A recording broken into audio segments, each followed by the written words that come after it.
Bonjour, en ce moment c'est le salon de l'agriculture.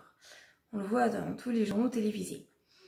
Alors je me suis demandé qui un jour s'était dit tiens, on va emmener plein d'animaux de la campagne en pleine ville à Paris, on va les enfermer dans un hangar, on va y mettre la climatisation, on va y mettre plein de gens qui sont pas habitués aux animaux, donc qui font des gestes qui peuvent faire peur, qui crient et voilà. Et puis on va les laisser enfermer ces pauvres animaux. Et on va dire, voilà, chers Parisiens, car malheureusement c'est que les Parisiens qui y vont, hein. C'est un salon, c'est la ferme qui vient chez les Parisiens.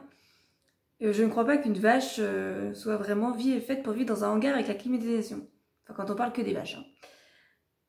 Hein. Voilà. Qui un jour a eu cette idée? Est-ce qu'on peut pas faire un salon de l'agriculture, sans parler du concept du salon, mais dehors? Parce que les animaux, ça vit pas à l'intérieur avec la climatisation, avec plein de monde partout. Hein. Non, ça vit dans un champ. Alors je pense qu'on pourrait prendre le Stade de France, hein, qui a de l'herbe, alors c'est peut-être de l'herbe synthétique, mais pourquoi on n'y mettrait pas des vaches? Bon, parce qu'il n'y a pas de champ à Paris. Donc pourquoi on ne mettrait pas voilà, le salon de l'agriculture au Stade de France? Oui, ça va pas plaire aux footeux, on s'en fiche, les animaux c'est fait pour vivre dehors. Donc le salon de l'agriculture, pourquoi pas, mais dehors. Parce que le problème, pourquoi on fait ça dans un bâtiment? C'est pour que les gens soient à l'aise, soient confortables. Voilà. L'animal, on ne lui demande pas s'il est confortable, s'il est content d'être attaché dans un mètre carré et de ne pas pouvoir bouger de la journée et d'avoir plein d'humains excités qui font des bruits bizarres. Parce que quand on regarde les vidéos, franchement, ça fait un petit peu peur. Hein. Enfin, quand on parle de bien-être animal. Alors, chers Parisiens, si vous voulez voir des animaux, pour savoir à quoi ressemble une vache, un cochon ou un âne, il faut aller à la ferme. Donc, au lieu d'aller en vacances, je sais pas, dans les îles, vous allez à la campagne. Vous passez une semaine, il existe des gîtes dans les fermes. Vous pourrez même aider l'agriculteur.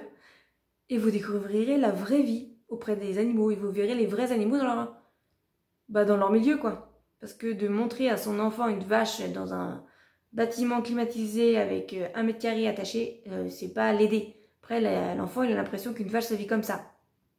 Et ben non, ça vit pas comme ça. Une vache, ça vit dans un champ. Je parle des vaches parce que c'est ceux qu'on voit le plus, parce qu'il y a plein d'animaux. Après, je comprends qu'en tant qu'éleveur, ça soit important d'aller dans ce genre de salon pour se faire reconnaître, enfin, pourquoi pas. Mais pas dans ces conditions-là, quoi. Pensez bien-être animal. Et arrêtons de montrer à nos enfants des images complètement bizarres.